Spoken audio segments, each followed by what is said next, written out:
पूरे देश में है जिस सरकारी स्कूल जो है वो आहिस्ता आहिस्ता क्लब हो रहे हैं और गवर्नमेंट का ऑर्डर भी निकलता है कि जितने भी सरकारी स्कूल एम्प्लॉइज हैं उनके बच्चे जो है सरकारी स्कूलों में उनको एडमिट करवाना पड़ेगा, मगर ये ऑर्डर इम्प्लीमेंट नहीं होता और धीरे धीरे जो है सरकारी स्कूल वो ऐसा बंद हो रहे हैं। आपका क्या कहना है? देखो, कानून तो बहुत सारे बनते हैं, उनको कानून को लागू ना कराया जाए तो कानून का बनना ना बनना एक जैसा ही, अगर वो इम्प्लीमेंट सही ना हो। जैसे RTI ये कानून था, तो राइट टू एजुकेशन के अकॉर्डिंग 25% कोटा जो है वहाँ कमजोर वर्गों को मिलता था, लेकिन किसी भी प्राइवेट स्कूल में फॉलो नहीं हो रहा।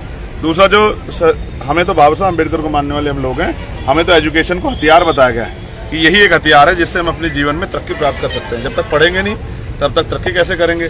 तो मुझे ऐसा लगता है एक तरफ नई शिक्षा नीति लाके 6 साल से कम उम्र के बच्चे का एडमिशन नहीं होता, शायद आपने ना पढ़ी हो, मैं बता रहा हूँ आपको। नई शिक्षा नीति के अनुसार 6 साल से कम उम्र के बच्चे का एडमिशन नहीं हो सकता है। वहीं दूसरी तरफ प्राइवेट स्कूल में 3 साल के बच्चों के एडमिशन हो रहे हैं। आप इस बात को समझिए। तो माँ बाप चाहेंगे कि उनका बच्चा पढ़े। आने वाले कल में प्राइवेट स्कूल में लोग अपने बच्चों को भेजेंगे तो सरकारी स्कूलों में क्षमता ही नहीं रहेगी। सरकारी स्कूलों में बच्चे नहीं दिखाई देंगे, बच्चे नहीं दिखाई देंगे, सरकार आधार बना के उनको बंद कर देगी।